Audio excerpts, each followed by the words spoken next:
I never wanted to make it feel like an interview, primarily because almost everyone that I've interviewed is in a position that is not a student, unless they're an athlete. And even if they are an athlete, they're my age or younger. Yeah.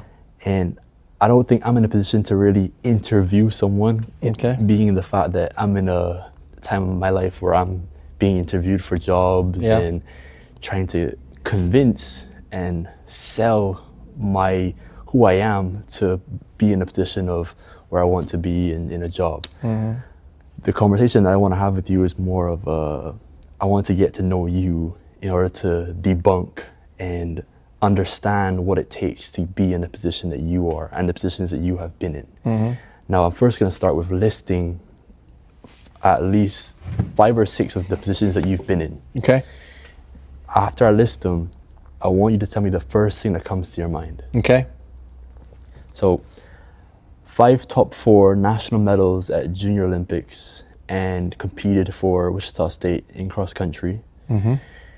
Former youth basketball and baseball coach, former collegiate coach, former and current collegiate baseball umpire.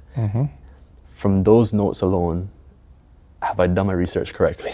Yeah, we probably need to add basketball coach for middle school and high school. I coached at Heights, and then Brooks, and coached some Division I athletes for that. And then I was kind of in charge of a middle school athletic program as well. So anything having to do with any sports, it was for me. And when you're doing sports, you don't really have to work, because it's all fun and games, so to speak. But anything that I've ever made $1 at has always been because of sports, no matter what the job was. Athletic director, basketball coach, cross country coach, high school, college, referee for college basketball, and umpire for college baseball, and assigning umpires and assigning referees. All of it has to do with sports. And then now I help with umpire camps all across the nation where I go, and they pay me to watch umpires and train umpires and develop umpires. And then I do that here for the umpires in our city too. So every $1 that I've ever made is because of some form of sport or some sort of game involved. So Wow. Can you take me back to the time you made your first $1? Yeah, I was 14 years old, and I was refereeing 5-year-old basketball with my dad. My dad refereed just some church league basketball and youth basketball for some extra money, and then I went ahead and did it as well after basketball practice a couple days a week, and he would take me, and that was when I think I was making $5 a game. Wow. $5.25 a game. And so I would work 4 games a night after basketball practice, and then go home and do homework, and then go back to school the next day. But if you did that 5 nights a week, that was $100. You could buy a new pair of basketball shoes. So that's why I wanted to do it. Wow. And did you buy the shoes? Yeah, I had lots of shoes. And to this day, I have 60 pairs of tennis shoes in my closet, being a PE teacher, and then all the little things that I do, whether it be Jordans or running shoes. And then we were Adidas here for so long at Newman, and we'd get a pair of shoes for training, every year, a couple of them. And so I had a bunch of those, and then that's what I spent my money on when I was a kid, and I still spend my money on it now. So. I love that. Jordans, I think being able to think back to when you first made your first $1 and now where you are now, I want to ask you this question: what does it all mean to you? I took you back to when you were 14, and now you're sitting me here today in 2026. What is that little flashback? What does that mean to you? I think as a coach, you're always trying to get the kids to see the big picture and see that hard work pays off. And along my journey as a coach here at Newman for cross country was basically the same time frame that I rose in the ranks of being a college umpire. Working small time college, junior college, NAIA, making, I think I worked games here at Newman even before I was a coach here, and we were making like $40 a game. And then I worked hard for that to move up to Division II, and then Division I, and then now the Power 5 conferences are paying so much money for umpires, and so I've kind of evolved and moved up with that as well. And so I'm living proof within my own life at the current time, parallel to cross country, that hard work pays off, because it did for me and it still was. So I think that they saw that excitement in me because it was working in my life, and then I think that they could draw conclusions and had inspiration from that as well, just from my attitude of, if you put the time in, you're going to see the rewards. And I think I told someone the other day, I think my first basketball game was $525, and then last night I worked a game for $330. And then baseball, my first game was like $750 for the game, and then now we make about $1,300 a game. So seeing that in the last 30 years from when I'm doing it, just proves that hard work does pay off, and if you stay with it, you stay focused, you learn, you develop with the game, you get in the film room, you use the tools that are available to you, TrackMan, that kind of thing. You can do it now. With great money comes great responsibility. I've heard that. Yeah. But also that pressure is a privilege too. So if you're not willing to have the pressure, then you're not willing to get the reward. But I always thought somebody has to do it. Somebody has to do it. So why not me? Why not you? Looking back now, and you mentioned a lot of attitudes that has brought you here today. Do you think you still bring those same attitudes towards your new ventures in what you're trying to pursue, even where you are now? Those same characteristics you speak about, simply just working hard, but also the attitude of just sticking with it. Yeah, I don't see that a lot in today's generation, to be honest. And really, I teach now at an alternative high school, and I deal a lot with kids 15 to 18 in my school, and then I umpire and referee kids that are 18 to 23. And then my own kids, I got 9 grandkids and 5 kids, so I see that a lot now, and it's just the inability for instant gratification. They want everything and they want it now, and they're not used to being told no. And I'm not saying in general everybody, because there's a lot of kids who enjoy putting in the time and they understand that, but just in general as a society, I think we want everything and we want it now, and we think, oh well, I've played soccer for 2 years, why can't I get a Division I scholarship? Well, that's not the way that it works, and the older you get, the more you know that sometimes it just takes time to do that. And the kids that understand and grasp the process and the journey and understand the journey, all the mountains they're going to have to climb. It's not just one mountain on this journey to get where you want to be. There's several peaks, several valleys, and you have to navigate those and be able to have that stick-to-itiveness that's going to require you to do that. And the people that can stick to that journey are going to be successful in the end, and they're going to have way better character, in my opinion, than a person that was just given to. Because when I got hired in the Big 12 from the Valley, there was a supervisor that came and watched, and I thought I was ready right then, but it was really 2 or 3 years after I thought I was ready that I got the opportunity. And I tell campers all the time, I would rather you be ready 3 years before you get the job than get the job 3 years before you're ready and fail out at it. So if you want something and you think you're ready for it, wait 2 more years before you really start pressing yourself, because at that point you'll make sure you'll stick at it. If you get a job or you get put in a position where you're not ready for it, then you may not get a second chance. So just be patient, and I see that's a big attitude and a big characteristic of kids now between 16 and 24. The kids that I interact with on a regular basis is just being patient and understand that your bank account doesn't grow at that point. This is when you're investing in your future. You're taking money out at this time because you're investing for it to pay off when you're 40 and 50 and 60. So the work you're putting in now and the money that you're putting in there now is just all investment for your future. You can't start taking withdrawals when you're 22 or 23 because you won't have any money at the end. We'll come back to the readiness, about being ready. But what you just said about patience and sticking to it.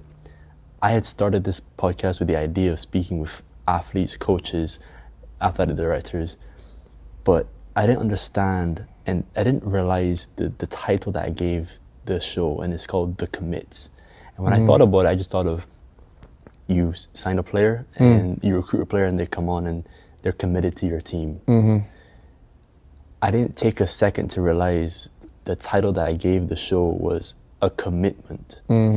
whether I keep the name The Commits is a commitment, and also the guests that I have on the show where I speak with, they made a commitment to something, to different things. And I've heard this before from a coach, not on the podcast, but on a coach that said to one of my players, one of my teammates, I realized that this generation just wants to find the next best thing. And they want it now, like just like what you said. They want everything now. And even more so, they want to find something that they think will be better than what they have right now. And that stuck with me because at the time I didn't think what he was saying was necessary, because coaches move on, players move on, staff move on, and I see it all the time. So I was in my head, I was wondering, why is he saying this to his players who want to transfer? We had a lot of players that transferred at my last school, and now sitting here, I'm thinking, we were looking to go on to Division I and professional teams, but we didn't take time to appreciate the fact that we were at a good Division II school, some players. And I think that's the point he was trying to make. And one thing he said was, after all that, he said, this generation fails to make commitments. Yeah. Either they're afraid to, or they just don't want to. Yeah. What do you think it is? I think it's just that impatientness, and they want it, and they want it now. When I think of commit and commitment, it's not just, I'm committing to Newman. It's a commitment to the way of life that you're going to commit to. You're committing to the way of life of your sport. Take cross country here at Newman. You are committing not just to run cross country and go to school at Newman. You are committing to waking up at 6 during the season and going and lifting weights 2 or 3 days a week, doing your long run at 6 a.m., coming back for weights in the afternoon. You're committing to being the best teammate possible for every day of the week. You're committing to being coached. You're being committed to traveling all over our conference and running in different places. But the thing that I think of the most, when you commit, you're giving your all to what you're committing to. And I think so many times kids, they don't want to commit to that way of life, that everything that goes with it. They want to commit to trying to be a Division I athlete, but they don't want to commit to doing all the things that it's going to take to be there. They want it, but they don't want, or they don't understand what it's going to take to be that way. And I've seen a lot of basketball games from a lot of different teams, a lot of baseball teams, a lot of cross country runners, and there's not a whole lot of difference between some of them skill level between, a Division II. The MIAA is one of the greatest conferences in America for Division II. Between these athletes and a low mid-major, it's just maybe an inch taller here, or maybe a fraction of a second quicker here, or whatever. But so many times it's just a commitment. You can get it done here.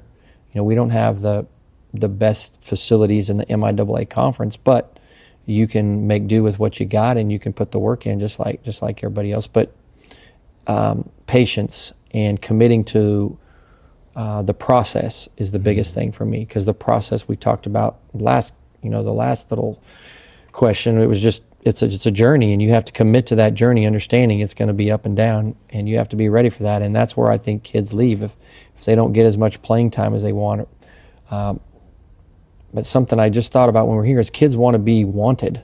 I can count on one hand how many kids we lost here to another school in the 23 years I was here. Really? We had very few kids leave and go to another school to compete. And I don't know if it was just because, we talked about that and we had great open conversations with the kids. But we just, once we got a kid, we were able to keep him. Now that was before all this transfer portal stuff. I think I only coached 2 years in the transfer portal, and now it's way different. But the commitment part that you talk about is something that I think you have to be learned as well. Kids make their biggest decisions of their life when they're 17 to 19 years old, and they sometimes just don't have the wisdom for that. And they're not going to listen to mom and dad, so they have to make those for themselves. They're going to learn that from coaches, mentors, family members. But I don't necessarily blame them per se, because they just don't know. Sometimes you don't know what you don't know. And sometimes you have to be shown that. So How can you be 100% ready for something? That's what you spoke about with the job market, especially. How can you be 100% ready? I don't think you can. I think you can be 100% prepared to make adjustments. You can be 100% prepared to learn. But I don't think anyone's going to step on the job and be 100%. I know I wasn't 100% ready to coach cross country here. I was a high school coach, very successful. I was a great runner. I was one of the best runners in the area when I was in high school. Went to a Division I school, coached at a high school, was ready. But, you know, when you come into a job, there's always new things. You just had to learn how to do it, you know, what's best for you. But I was prepared for that because I could adjust to each athlete, so I could adjust to a different way to recruit.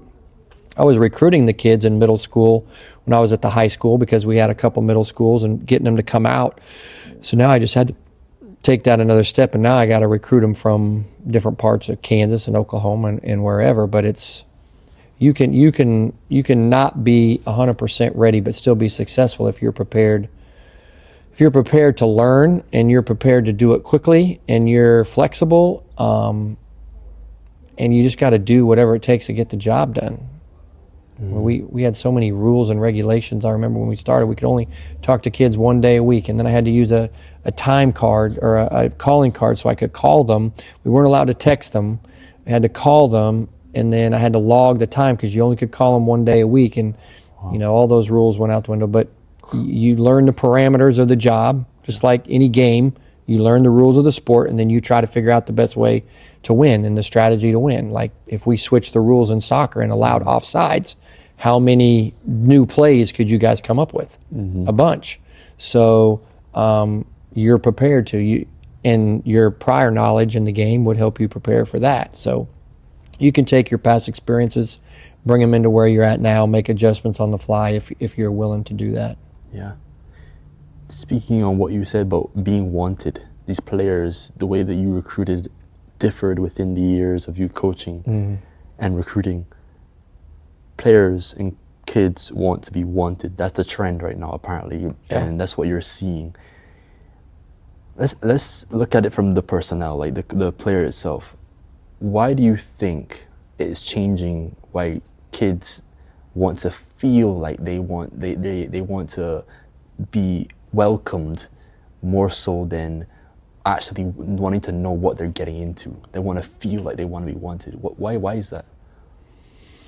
There's probably 20 reasons off the top of my head, and this isn't the most important one by any stretch, but I have noticed that when I first started coaching, and kids now in my school, and kids, they're being raised by kids that came up in a different generation. So I don't even know if they're millennials or baby boomers or whatever, but you know, my parents were old school, and my parents, when I got them home, if my coach said something, it was the gospel. And if I went against it, your coach is right, he knows. Your teacher, if I got in trouble at school, no matter what I did, even if it was somebody else's fault, they believed the teacher without any question. If you got in trouble with the law, they didn't come and yell at the police officer. They came and yelled at you, and you got it once at school or once there, and then you got it at home. Now our generation, the last 30 years has come, well, what did you do to my son in teaching? Or what did the coach do to you to make you say F off to the coach? They want to know what the coach did to make you do that, instead of the coach was coaching, doing his job, and then you as the athlete turned on the coach. And so they want to make excuses for their kids. To me, that's a big one. That's not the only one, but to me, that's the biggest difference between kids now, is their parents are going to support them unwaverably and say that it's the coach's fault, the teacher's fault, the police officer's fault, the ref's fault, the umpire's fault, instead of taking ownership and responsibility upon themselves. So maybe the ownership would be the best word, because there are other things that can pop into there for that. But and I'm not saying all parents. When I say it, I'm not meaning blanket for everyone, but in general, that's kind of the trend that it's been since I started coaching and teaching and officiating into where I am now. You see the social media things where they're always mad at the coach, and there's always a parent in the stands that always knows better than the coach, you know? Well, I tell my kids when I coach basketball, and I tell them when I coach cross country, hey, there's more than one way to do it. but on this team, this is the way we're going to do it, because we've had success in the past, and I show them the success. There is more than one way to do it, but this is the way we're going to do it because all of us are going to do it that way. And so, because we're a team. And so that creates a little bit of buy-in for them to understand. I know that there's another way to do it, maybe multiple ways, but this is the way that I know for a fact has worked in the past. And if we need to alter it just a little bit per athlete because everybody's a little different, we can. But just taking ownership of your own actions. Yeah. Don't blame the coach. Don't blame the teacher. Don't blame the ref. Don't blame the ump. What did you do? And how are you going to adjust to that? Because in life, I can't go into my boss and do that, no matter what he does. So we're all accountable to someone. Yeah. And we need to make sure that we're teaching that to our kids instead of what did the teacher, what did the ref, what did the coach do to you? How did you react to what they did?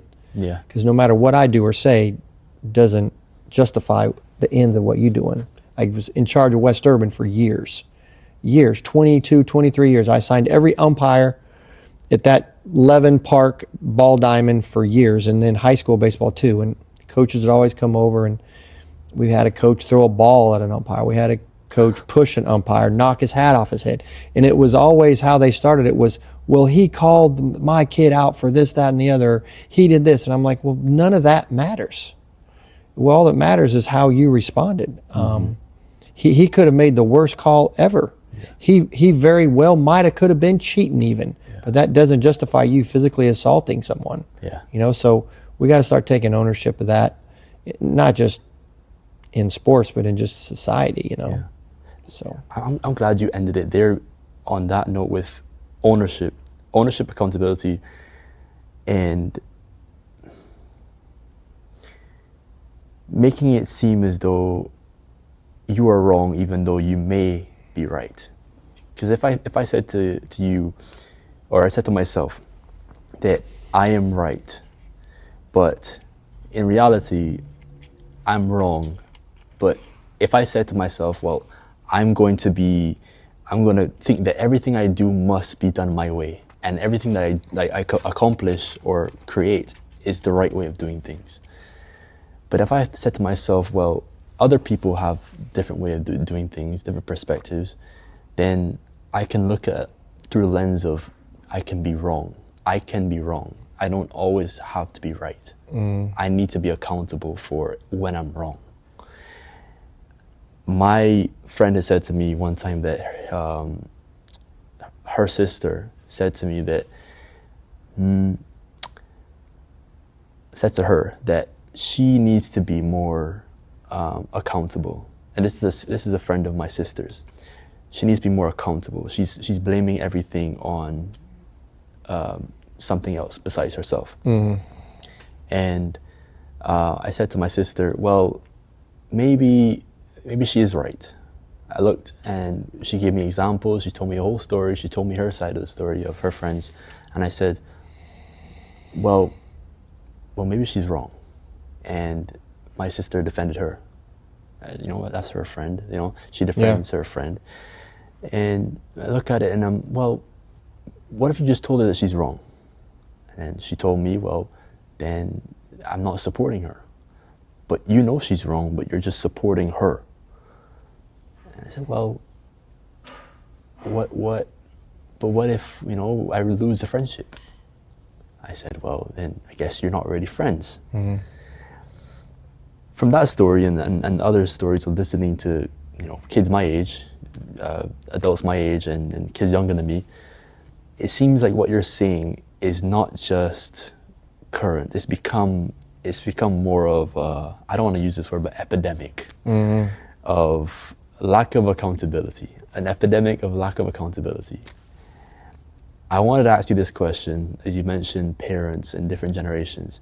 Do you think it just comes full circle, where you have a generation where parents of maybe it's the boomers generation of this is how I'm going to approach parenting, and then their kids are going to approach it completely differently because they didn't like the way that their parents treated them, and then you have a result of Gen Z where lack of accountability on all boards. Does it come full circle, or does it get worse? I'll take my own personal. First of all, I think that two things can be true at the same time, Two things being opposite. So what I mean by that is you can be right in what you did, but wrong in the way you did it. So if you think you're right, you could be right in your mind, but in the coach's mind, you're wrong because you did it the wrong way. So you might be doing right, but you might have done it the wrong way. So two things can be true at the same time. But in my own personal experience, I have 9 grandkids, and I have I have 5 kids, and 4 of them have kids. So I've seen different parenting styles amongst all of my kids, even though they were all raised by the same parent. And I was the same with all of them. They think that I maybe babied our youngest one a little bit too much, but that was because she was the youngest, and we all do that. But my oldest son has a parenting style pretty similar to me, and then my second oldest is very smart, went to Newman. He's in medical school here, or at KU Med, went to the Newman grad, and he's got a little different one with his wife from Newman as well. And so he's he's super smart. So their kids are very super smart, and they like to quiz and they like to figure things out, but they're a little bit different than my oldest. And then my oldest girl is a little bit different, parenting her 2 girls than them, but all their kids are great, and all their kids are super cute and super smart and do all the great things. So it just leads me to believe that you can have different parenting styles and get the same result, as long as the parents are together in the way that they want to do it. So I don't know the answer to the question of, I also know that kids know what they know, meaning they know how I was, so then most of the time they go into the same parenting style. So if the parent was loud, abusive, if that's all they know, then that's all they know, and they're going to teach that to their kids. But if they see a loving household, if they see moms and dads, hugging and kissing and getting along, then that's going to be the norm for them. So teaching at this alternative high school has kind of taught me to see that, those kids aren't coming from homes like that. And so I have a lot more empathy now than I did 20 years ago, because I know that they're only doing it and acting that way because that's all they know. So for me, you become the parent that you knew, with a little bit of tweaks, a little bit of adjustments to make it work for you and your spouse, because the spouse, my son married a runner from here at Newman. My oldest one, we have lots of Newman people in my family, but they married, and so she brings her experiences with her from her childhood, and he brings his, and then they met, and then they find a common road. And then the second oldest and his wife, they meet, and then they found a common road between them too. So they bring both their experiences together to make one. And so I think that's the way that teams are too. You come from a sport in high school where your team is a certain way. Well, now your college team does it a certain way. So we got to take what you did in high school and find the commonalities, and then use that, to build the college team stronger for that basis. So I think you two things can be true at the same time, and you can be right in what you did but wrong in how you did it. I don't know if I'll tell my sister that. I don't know if I'll tell her that, but hopefully she's listening. I also wanted to say that I don't want it to make it seem to those watching that the questions that I'm asking are things that I've already figured out, and I have everything figured out because I'm asking these questions. I'm asking these questions because I want to know. I want to think. And I don't want to make it seem as though I am something of been a great child and grown up to being a great teen or an adult. These questions, especially about how children are raised and how you become a coach and you see children from different backgrounds, I wanted to understand that as well. And I think you managed to hit the nail on the head there by speaking on being able to create and understand that there are many different backgrounds, many different cultures in one team, especially being in a sport that is an individual sport, but it's a team. It's a collective. 23 years 23 years. That's part of my research. 23 years. Mm-hmm. That another word that comes beyond after that is commitment. 23 years is a commitment. How does it feel knowing that out of those 23 years, 23 seasons of collegiate coaching here at Newman, how does it feel to know that you have impacted each member of each team in each year? Yeah, I try to count the number of athletes that we had here over the time, and I know for a fact, because I coached high school before, and I still stay in touch with some of the kids that I coached in high school that I didn't coach in college. There's a group of them.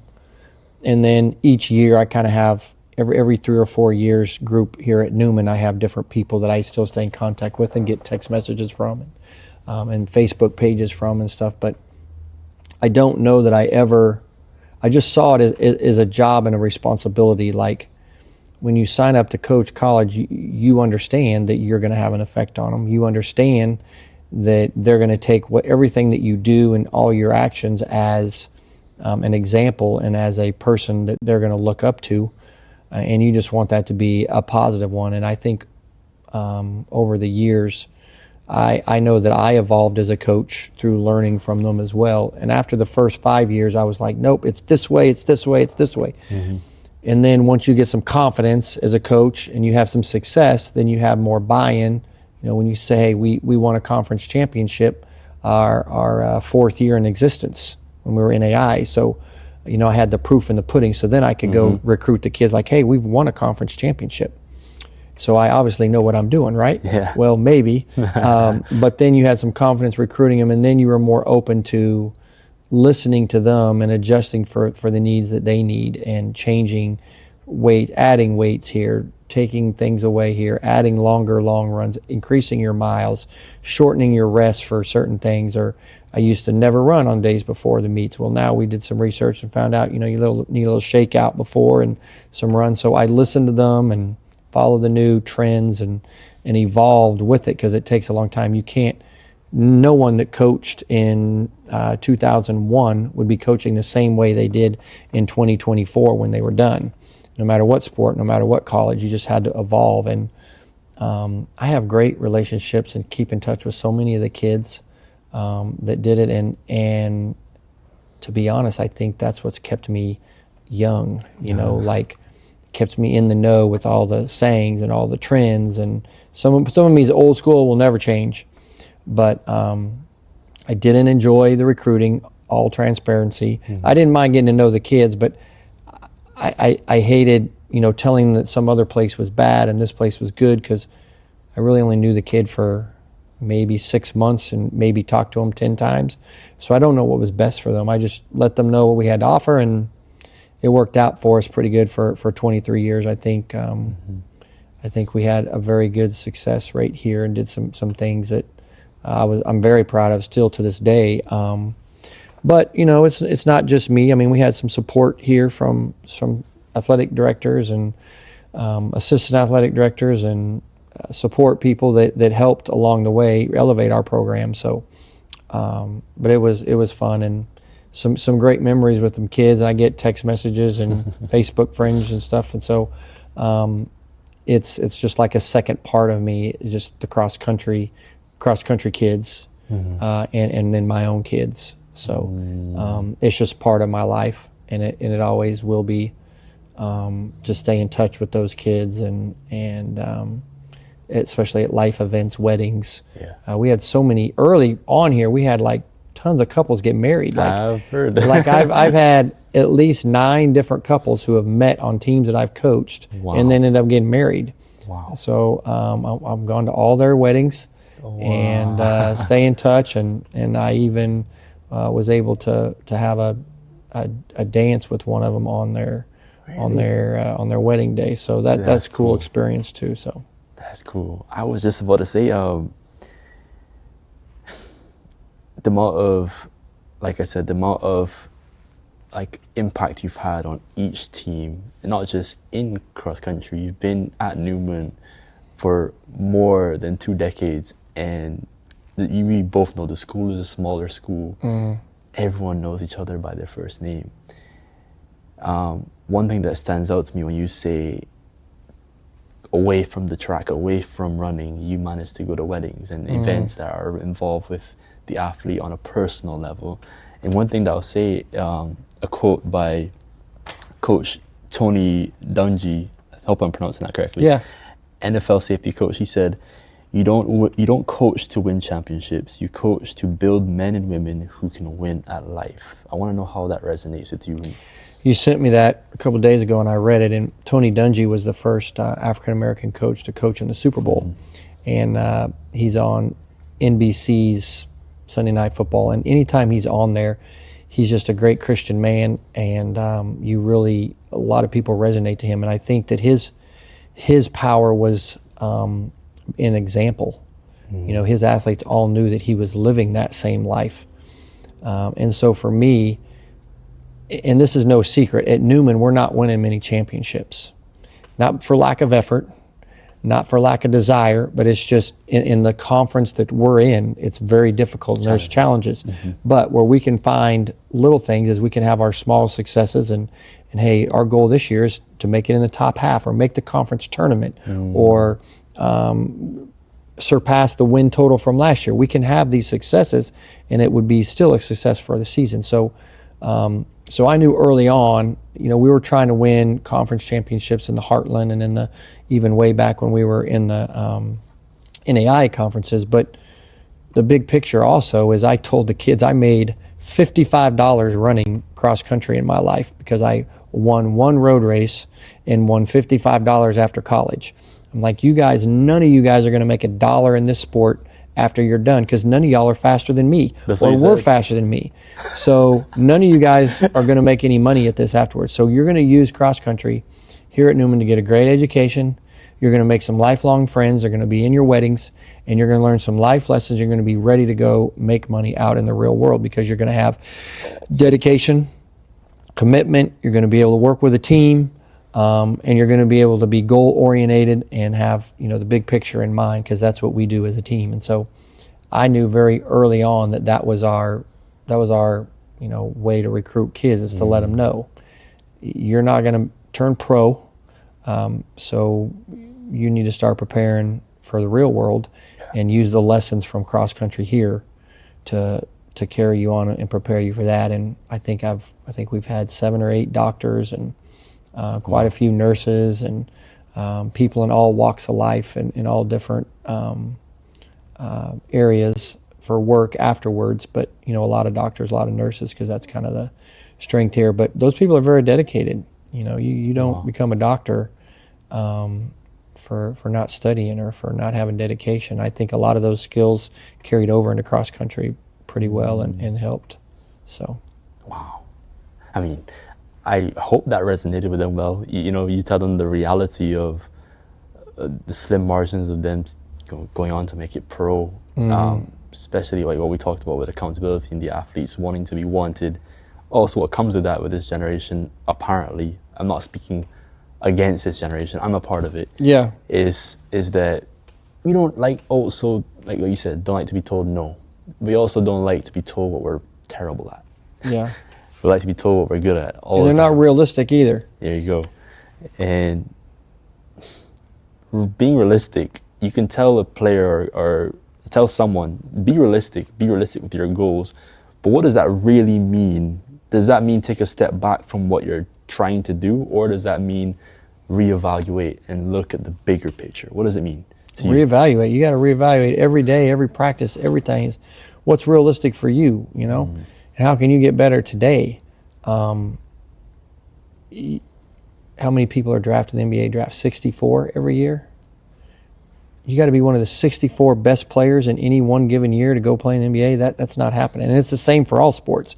Baseball especially. I mean, they cut the draft down in baseball from 30 rounds down to 18 rounds or whatever it is now. I don't know. But, you know, in college baseball, being realistic with what you're trying to do and where you're trying to go as an athlete is kind of subjective anymore because of all the, you know, TrackMan, exit velo and everything. Well, that you could hit a baseball 500 yards, but if you only hit it 1 out of 100 times at bat, you got some work to do. You know, so but being realistic in where you're at and reassessing where you're at every day, because if they're being told no, or they're not reaching their goals here, in their mind, they can go somewhere else and reach it. When in reality, if you can't do it here, how are you going to do it there? We got to duplicate that. So you got to prove that you can do it at this school before you can expect that you can do it at that school, or in anything in life. You got to do it here before you can do it there. So it's just, and I'm not banging on younger kids, because I'm sure we were that same way too.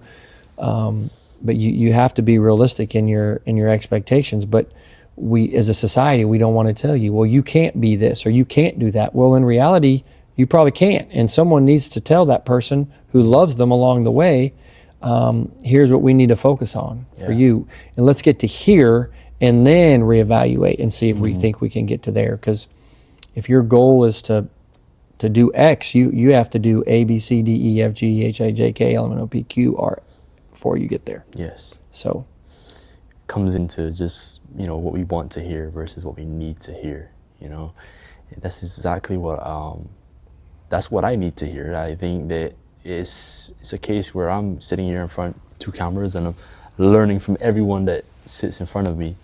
And specifically, one of the main reasons why I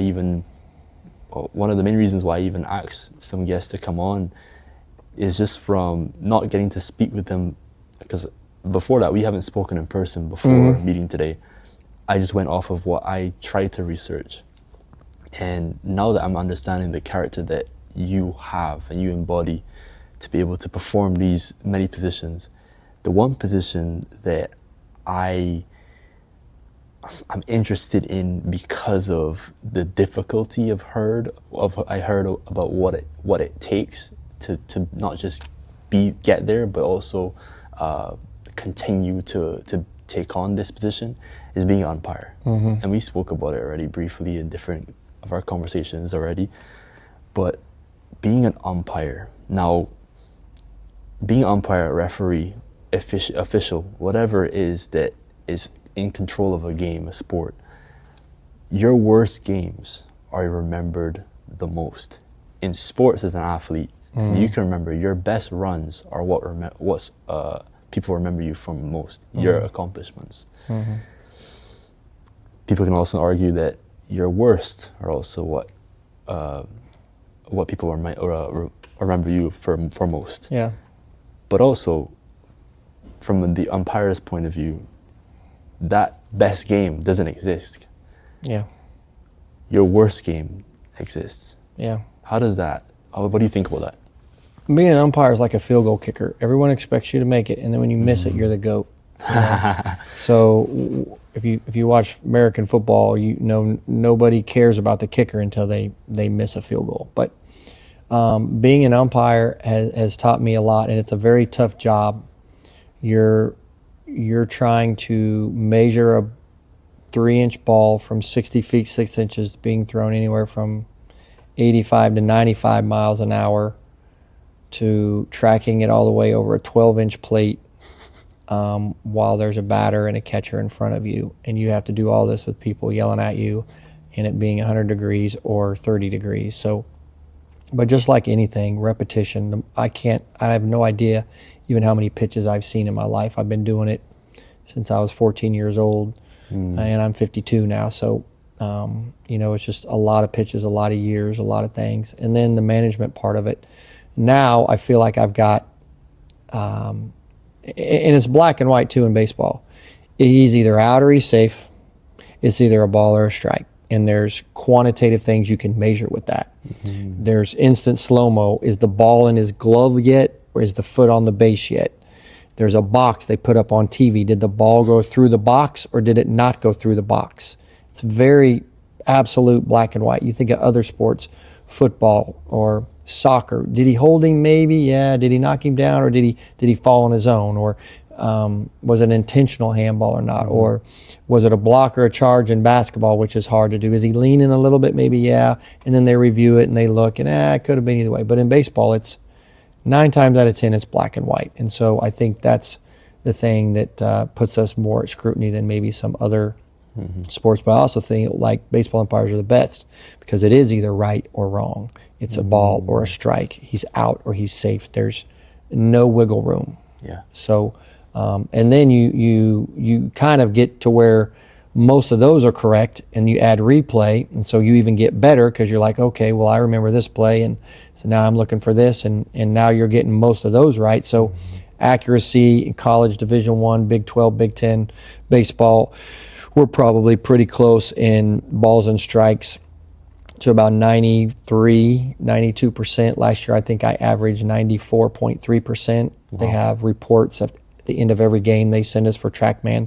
Now, is that 100% accurate? No, because it doesn't change with the height of the batter. Okay. But in and out is pretty close. So now we're more umpiring to a box as opposed to a batter.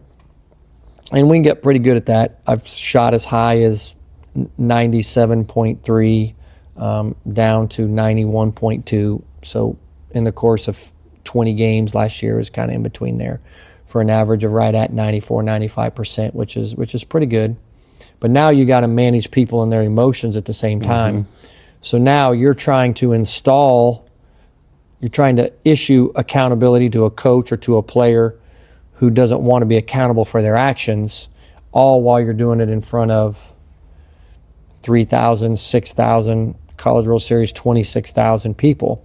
So you're trying to manage not only your emotions from being in front of that, being on ESPN, being mic'd up, the coaches in there with, they're coaching now for most of the coaches in the SEC and Big 12 and Big 10. I mean, they're making anywhere from $600,000 to $3.1 million.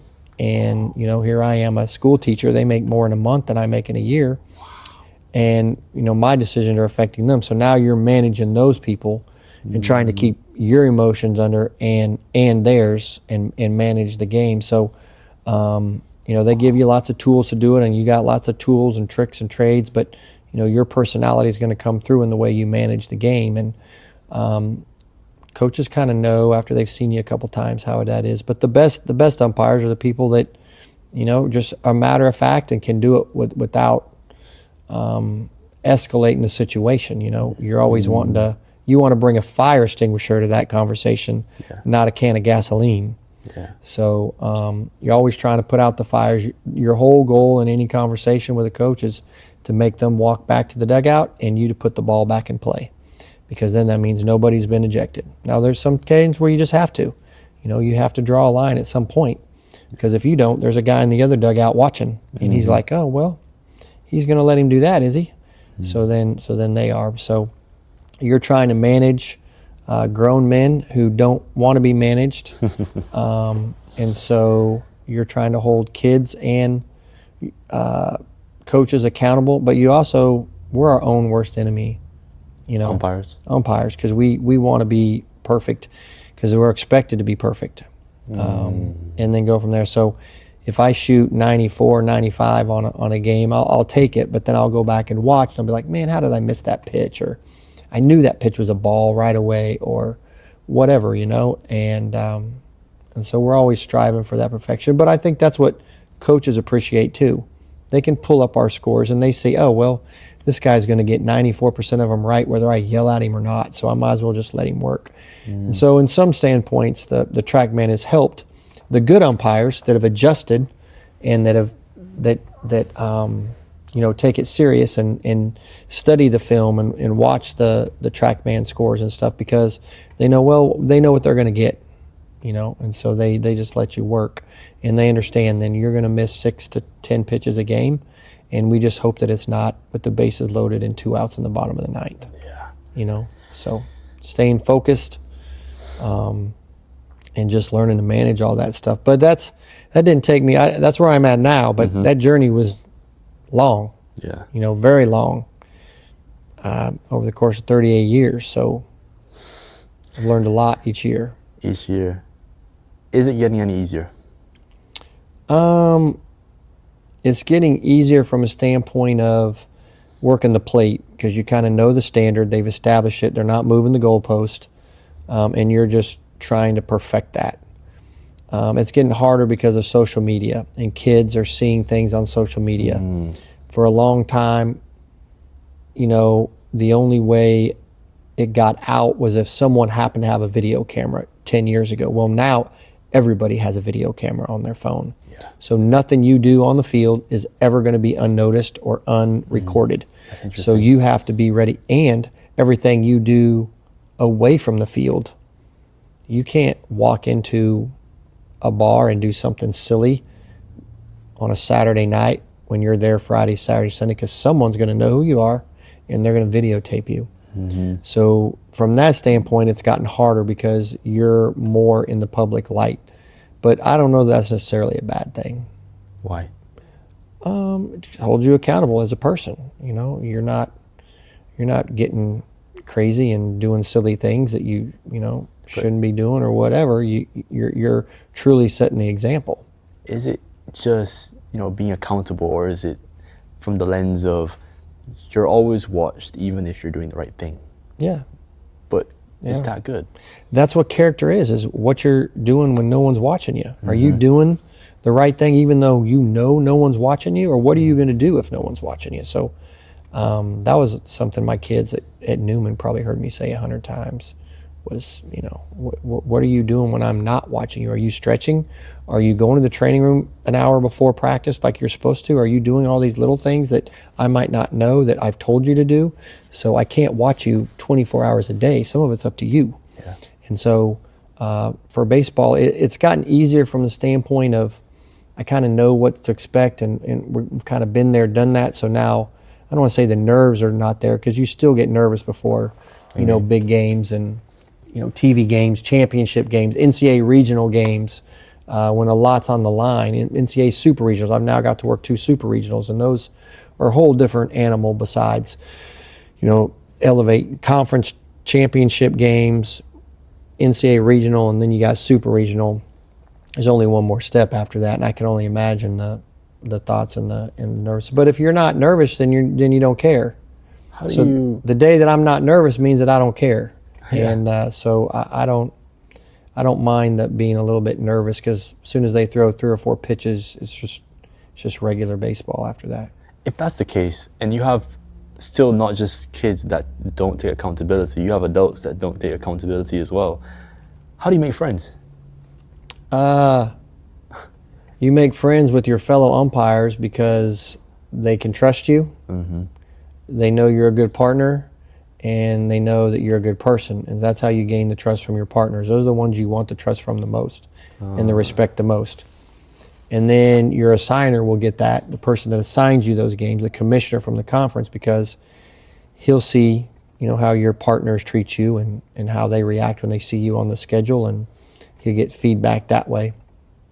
And then the coaches will give you the respect if you give the respect. So coaches they understand we're a part of the game, especially at the Power 5 level. They understand that we're a necessity. They have to have us.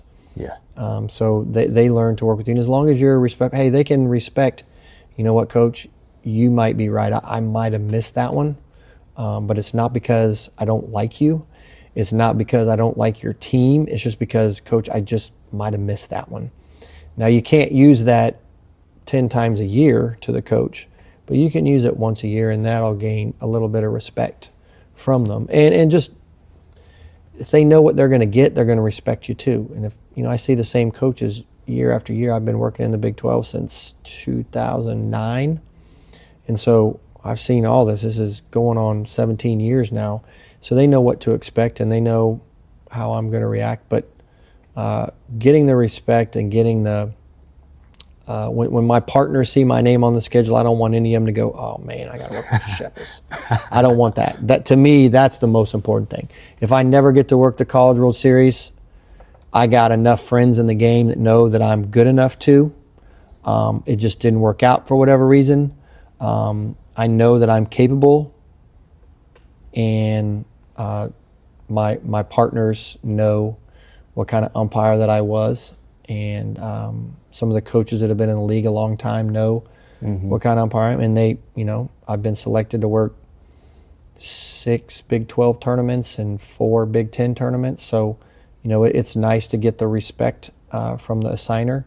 And then I've worked 15 NCAA regionals and 2 super regionals now, so it's good to get those acclimates, but if it never happens or if the postseason goes away, the biggest thing is having the respect from your peers, because those are the people you measure yourself against.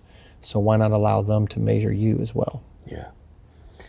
There's one question before I ask you the quickfire questions. There's one question that I wanted to ask you, and it's about comfort.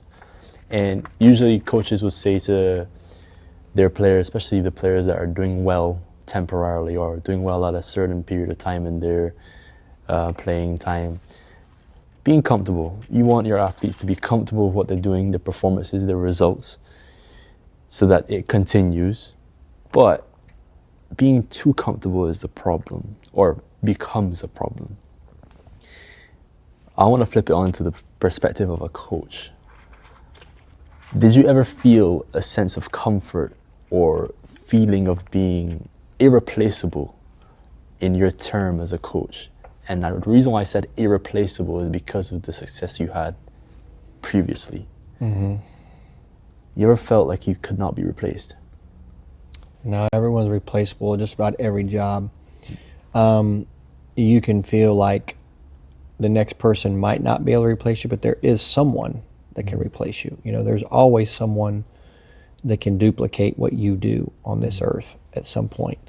And as soon as you, comfortability, as a cross-country coach, that's the kryptonite. Because as soon as you get comfortable in a pace and a race is when your opponents will pass you. You must always be out of your comfort zone, and we talk about that in cross-country every day.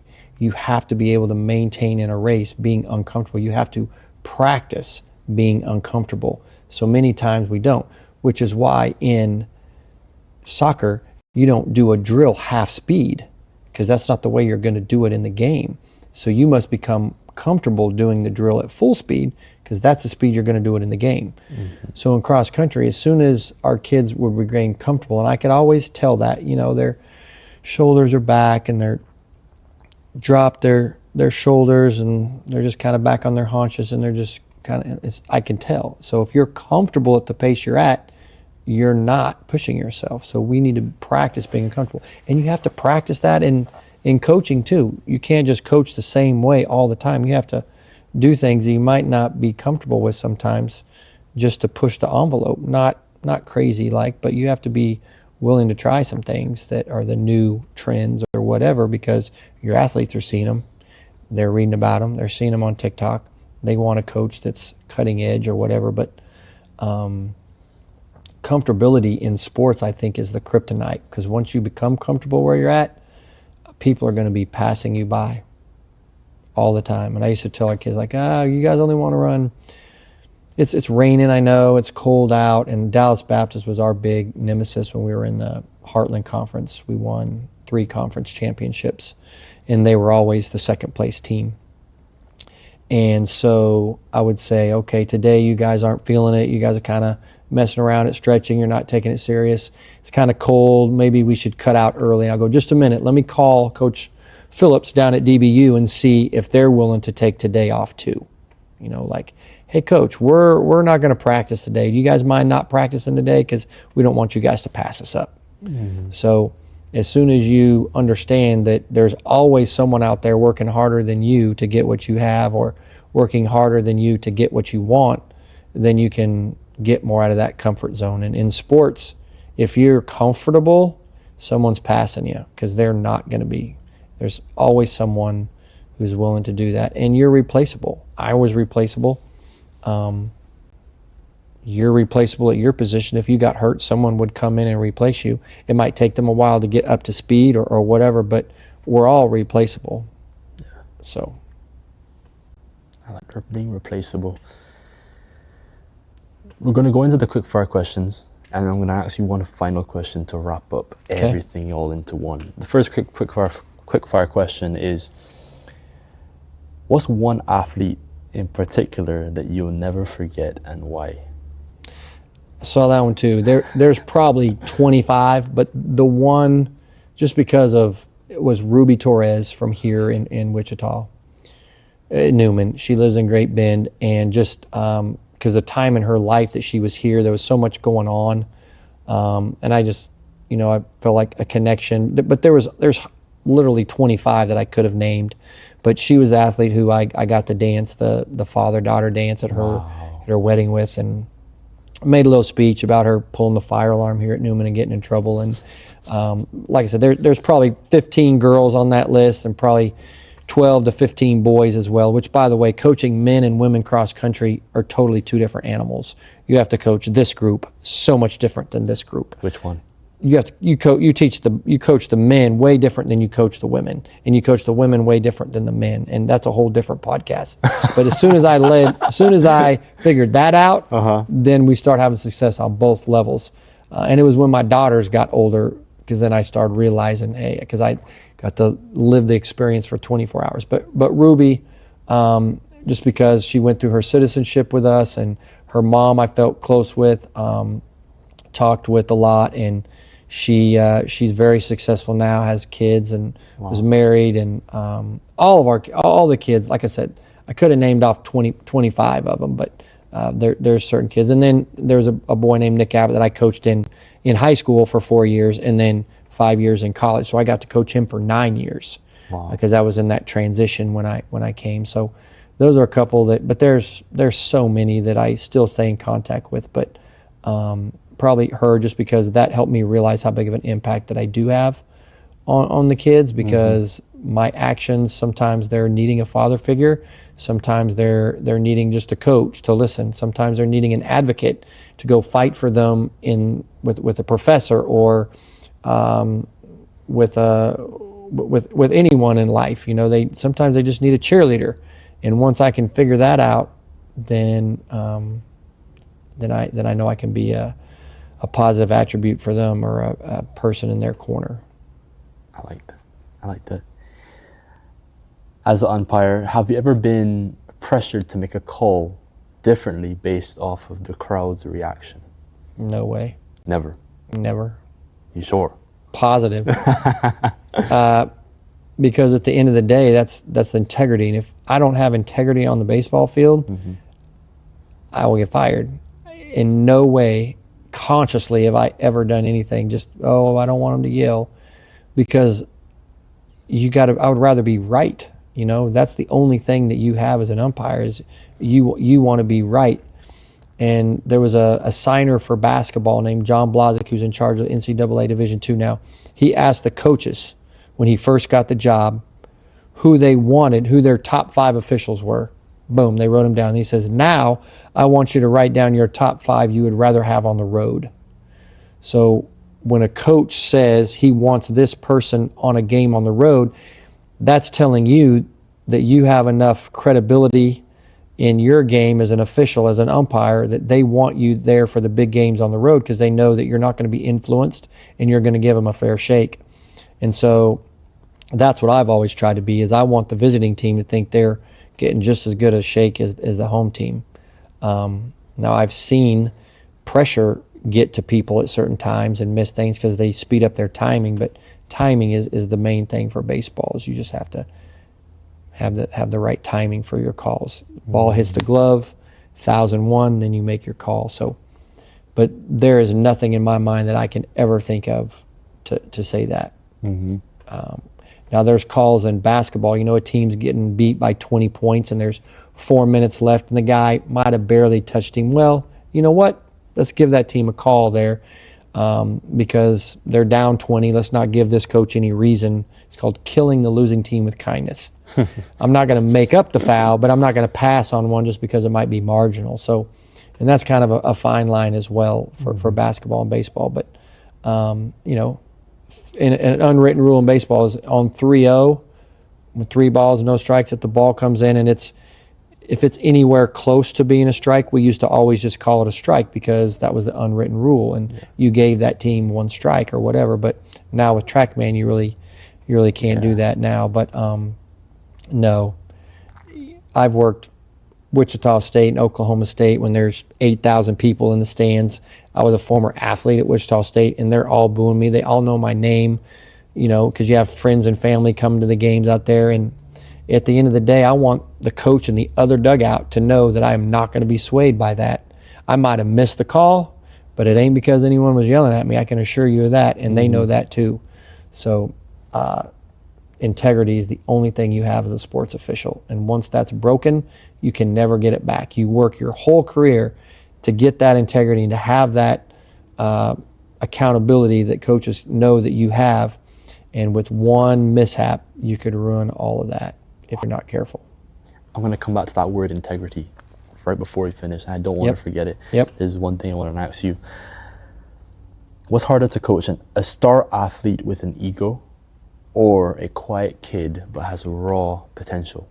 Egos, every time. Harder to coach? Oh, I'd rather have, talk about star athletes, 1, 2, 3, 4, 5. I'd rather have 5 3-star athletes that are willing to work and bust their tail for each other than 1 5-star athlete that's going to go to nationals if they're, I call them cancers, and I don't mean that in a negative way, but if they're a cancer to the team, if their attitude starts spreading. And I had that here. I had a group of athletes that were just everything I did, they were against it, and they started pulling in other members of it, and the next year, that athlete was no longer here, and it was totally different with 90% of the same people, but the one person was gone. So it doesn't matter if they're the best athlete or the worst athlete. If they have an attitude and they're there for the wrong reason, it's going to start poisoning everyone else, and their attitude is going to start going on others. And at least at this level, having, a full team of 5, 6, 7, 8 boys or girls on a team all pulling the same way with that sled is better for me as a coach than having one that's way, way off in the distance and then everybody else back here, because they're going to look at me and these kids are going to look at me and see how I react to what they do. And so making sure that I try to treat everyone the same and making sure that my expectations are pretty much the same for everybody is pretty important as a coach. To me, and to some, that may sound as though even at the highest level, there's still some disparities in what is considered fair. Fair in terms of how much playing time which player gets, which in terms of if you're playing a team sport, obviously, a sport that involves playing time and substitutions. But what you were saying is that it matters more about the character of the athlete being a coach. There are some coaches, and there are some instances where coaches may say, well, I'm looking to win despite the attitude and what I get from the player personally on their character. I guess when you start to grow up, for me, realizing that, this business is about winning, no matter what. However, keeping the value of who you are and what you know is wrong from right, and the people you want to be around and the people you want to change positively. Is there a fine line in between winning for the purpose of just winning, no matter what, and the division, and the other side is winning or attempting to win, but prioritizing the character of who you're winning with. Doing it the right way. You see it in big-time college athletics right now. Kids are leaving for money, and they're doing all kinds of things. I think schools like Newman University would rather you be middle of the pack every year, but have a coach that's installing those values in teams that are pulling the same direction and have good character than you winning, but you having kids on there that are doing their own thing and getting in trouble outside of school. I guarantee you most of the schools at the Division II level would rather it be that way. Very few schools at the Division II level will fire a coach based on win-losses long-term if, they're recruiting the number of kids they need, if they're graduating kids, if they have good chemistry on the teams. It's not always about that. Now, if you have 7 losing seasons in a row, they might look to do something, but Division I, the Power 5 schools, they're more about that. They're more about wins and losses because it's based upon this. You get money if you win. But at this level, there's not a whole lot of money in winning. In fact, it costs money to win because you got to travel more. Yeah. But the NCAA helps you out a little bit with that. But at this level, at the Division II, and even at the NAI level, even I've seen it. There's coaches now that will refuse to sit kids down. You give them a technical foul, the coach doesn't use. They used to sit them out for the rest of the half or whatever. In basketball or in baseball, a kid gets ejected, the coach would sit them out the next game. Now they have to let them play, because if they don't, they're going to take off and go somewhere else, because there's no accountability to the kid, and they're wanting to do what they want to do. So it's definitely different now. It's a lot different. I think that word different is what we're gonna probably describe this entire conversation. Things have been a lot different athletically from the coaching perspective and officiating perspective. I can think of two to mind where they were our best runners on the prospective teams, but they weren't the best teammate. And each year I would justify it in my mind like, oh, well, they're winning races, or they're our best runner. And these three runners need a person in front of them to try to catch up with them to make them better. And one time I was able to have a conversation with the athlete and explain to them why doing it my way and being a team person was going to be more beneficial for us as a team, and why I wanted them to do it this way. And they bought in, and one time they didn't. And so having those conversations with them also is letting them know, hey, you are a leader whether you want to be or not. Just because you're the number one runner doesn't mean you don't have to pull your weight with the rest of the team. Yeah. And so one time that I'm thinking of, it worked, and they were better the next year at being that and bringing those teammates up to their level. And the other one just, it just didn't work out for them here. Yeah. On a brighter note, what's the best arena you've officiated in? For baseball, there's so many. Arkansas is very good. Arkansas. I've officiated. I umpired a regional game there between them and TCU that was crazy. We left the stadium the night before, and they were already lining up for the game the next day. Wow. Texas A&M is a very good stadium, very good atmosphere. The Auburn Coastal Carolina Super Regional game this year was at 8 p.m. local time, and it was very, very great atmosphere, very electric. They hadn't hosted a Super in however many years, and it was we were the only game on. It was on ESPN, so everybody in the nation was watching. It was pretty electric. Wow. Oklahoma State can be a fun environment. I think back, I worked Kansas State and Oklahoma in 2013 when Kansas State won the Big 12 championship. And I just remember I worked at K-State a lot when I first started. And I remember going out there, and they didn't even have any lights. They maybe had 20 fans that would show up.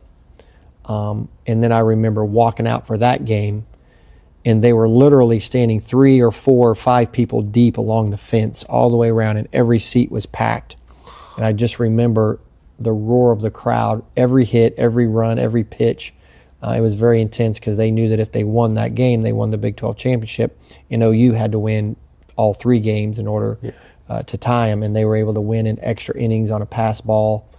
In my pictures up in their clubhouse winning the Big 12 championship because I was the plate guy for that game. And I just remember that, the roar of the crowd at that one moment when it happened, and just being able to see a part of that. And then last year to see Coastal Carolina punch their ticket to go to Omaha, realizing that you had worked that and you didn't have any problems. That's the best thing, is when the coaches at the games over, they're like, hey, if the losing team's coach can say, hey, good job or whatever. But the venues in college baseball have gotten multi-millions of dollars for these venues.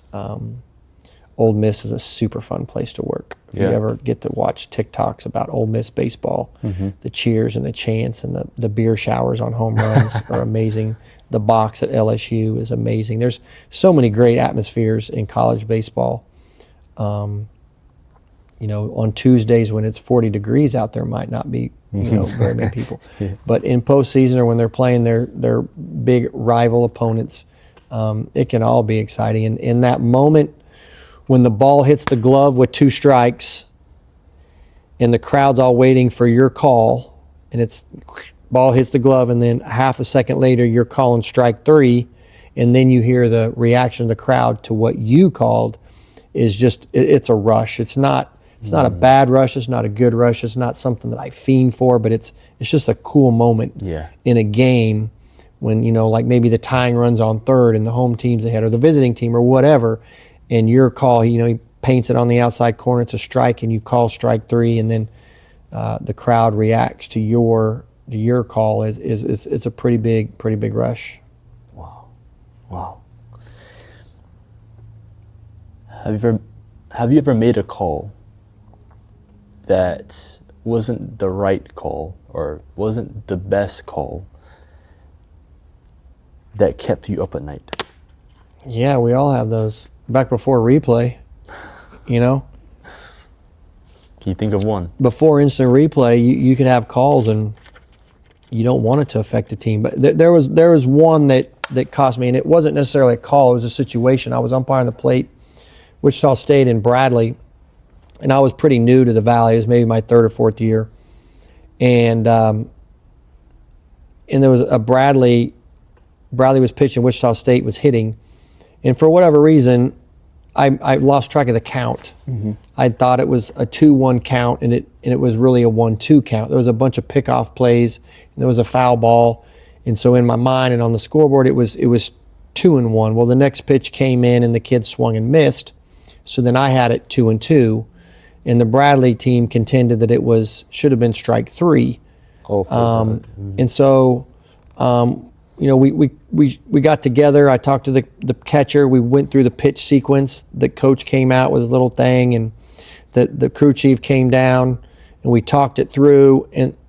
And I guess the answer that I gave the coach kind of appeased him, so he went away. And then the next pitch, the kid hit a double on. Well, in hindsight, we should have went in the dugout and called upstairs to the official score and asked them, "Hey, what's the count? We want to make sure the count is correct because I've lost the count." And the kid hit a double that the guy from first scored on, and Wichita State ended up winning. So Bradley thought it was my fault. Now, did I contribute maybe a little bit? Who knows what the next guy would have done? He could have hit a home run. It could have been the same. But I didn't follow procedure. I missed the count. And so that definitely kept me up because I ended up getting suspended for that, for not following procedure. It cost me thousands of dollars because I got suspended for however many number of games. My coordinator stuck up for me and was like, "Hey, Josh is a good umpire. He just made a mistake." And so I was able to continue. But I feel like that might have cost me some opportunities in that league and cost me some opportunities maybe getting to where I wanted to be a couple years sooner. I had to work my way back from that. The thing that saved me, it was an honest mistake. Like there was nothing intentional about it, and so I was able to overcome it. But it to this day, people still talk about it. Because I didn't use an indicator. I just didn't use it because it was in my hand and it made me, I just didn't like it. And I used, there's big scoreboards up at the count. And so to this day, people say, "Hey, I got my Schepis." It's their indicator. Really? So, missing the count is a Schepis. And we can laugh about it now. It was a serious deal at the time. But the fact that I was a student athlete at Wichita State didn't help because the other team, of course, the news led off with, the umpire, former student athlete at Wichita State, messes the count up and Wichita State capitalizes on it or whatever. But it was just a hard time because then I got suspended for the games and all my umpire friends knew, because I was being replaced. And so it was a tough time, those 3 or 4 months that the rest of the season went through, and even the next year a little bit. But I got through it because I kept working hard and didn't make excuses. And just sometimes you just gotta take your punishment or take your consequence and shut up and move on. Yeah. So I didn't run my mouth to a bunch of people about it, and we got through it. So, but that was the one call or one situation that I feel like it does keep me up, and I think about it a lot in the past. Now I'm where I wanted to be, and it all's well that ends well. But at the time, it was the end of the world. So, wow. Should umpires have to publicly explain their calls, just like the NFL refs?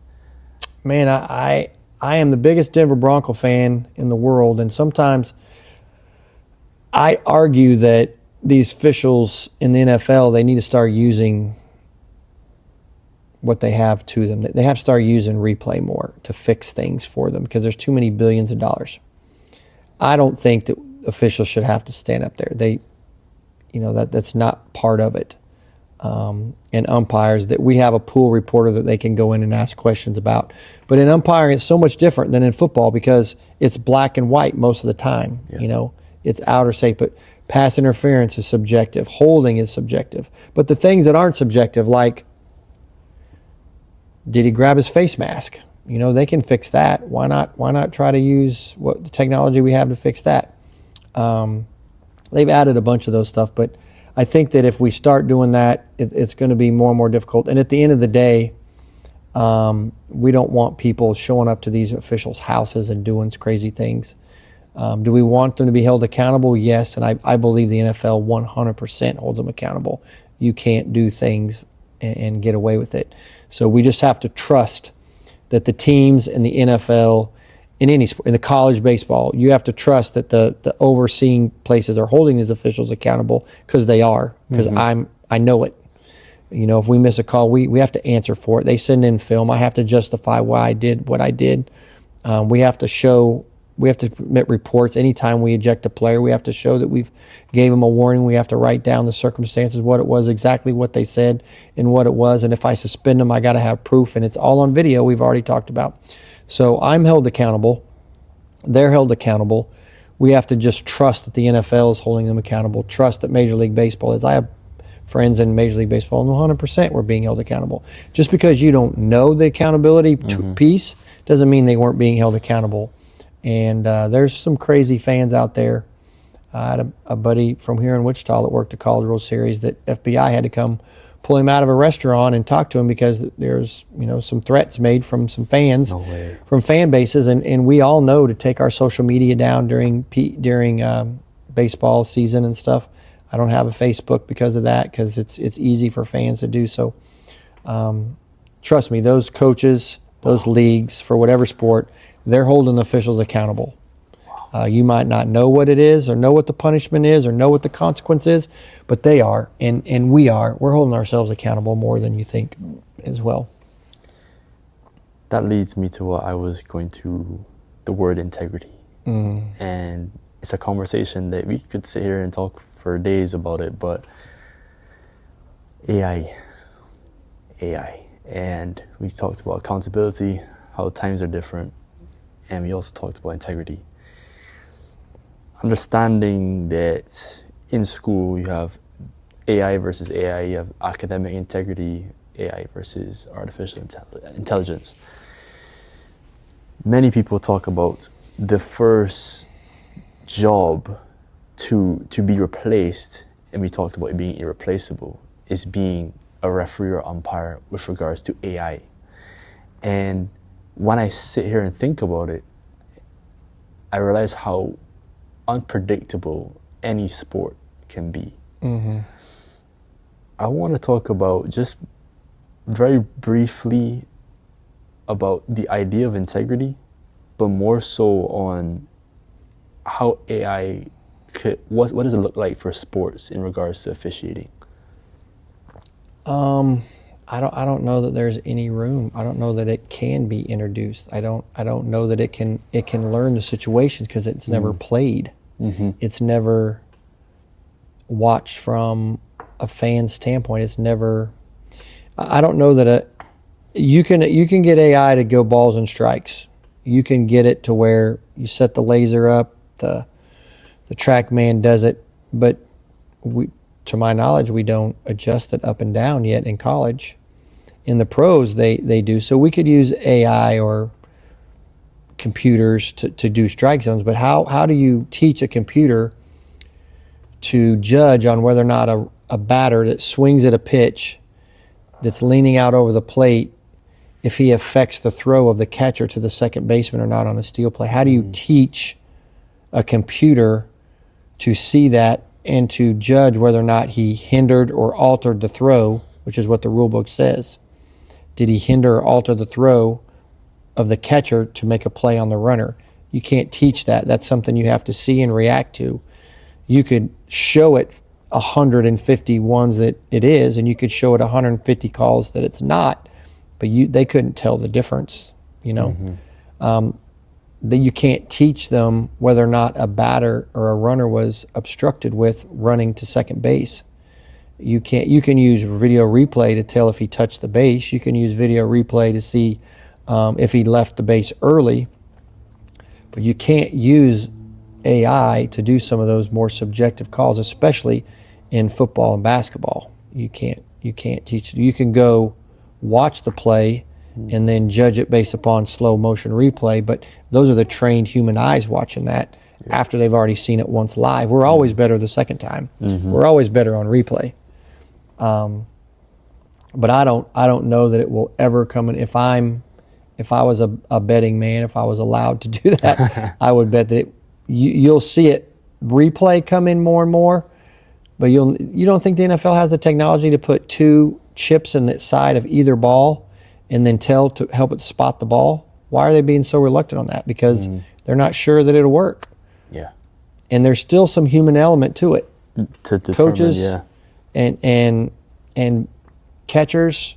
The Major League Baseball union wants catchers in the game because catching that pitch and framing it and making it look good is a skill that every team and every baseball team has 6 catchers, 8 catchers in their pipeline. And so they're going to lose 8 times 32 jobs. They're going to be 188 people who lose jobs because now they don't need catchers because they don't need to stick it. They're just going to put a person back there that can hit. He doesn't have to catch because it's all going to be automated, which is why MLB, I think, is staying with just the challenge system for now, because there's still an art and a skill to the game that's human-based, both for catchers and for umpires. And if you think about it, they don't have a problem at the Major League Baseball. Those guys are 96% accurate. Is that really worth taking and changing that part of the game when they're already right 96% of the time? And now you got the ability to challenge the 3 or 4 that they do miss and fix that. I think that's going to be pretty good as far as getting it as close to 98, 99% of the time. But I don't know that AI will ever come into sports officiating because there's certain things you can't, the coach can't come talk to the AI and say, hey, can you watch the illegal screen on 24 down there? Or, hey, can you make sure he's not blocking the base before he catches the ball? You can't. The coach needs to be able to communicate with officials. That's a huge part of the game. Yeah, the interpersonal skill that we forget that is what makes us the creator of what we think should replace us. It's not always strikes, balls, outs, and safe. It's how you manage a situation. Do you bring that fire extinguisher or do you bring a gas can to those conversations? Coach, what's next? What's next for you? Is there anything next, or is it just where you're heading? Is it the same direction that you were heading while you were a coach, while you were coaching at Newman? What's next for you? For baseball-wise, I'm just going to keep doing what I'm doing. I'm been very successful and enjoy it still. And my boss is extremely good to us, the coordinator of officials for the Big 12 and the Big 10. No complaints at all. So I'm just going to keep showing up to my games, and hopefully maybe in a year or 2 I can make it to Omaha. But if not, it's okay. It's I'm respected in what I do, and just keep trying to keep that. As far as coaching goes, I have a bunch of granddaughters that run, and so I'm not putting out coaching maybe in high school. Maybe I'll go back and coach high school cross country when my granddaughters are that age at whatever school, and maybe get to coach my granddaughters. That would be fun. But I miss the interactions with the kids. I don't miss recruiting at all. I don't miss driving to the meets, far away ones. I don't miss all the things that go along with it, like ordering the stuff and food, getting the the hotel rooms and, all the logistics as far as it wasn't hard. It just took time. Yeah. But next is I get to travel with my wife now, and we get to go out to eat. And there was a time in my life where for the fall from 1998, every Saturday from August 1998 until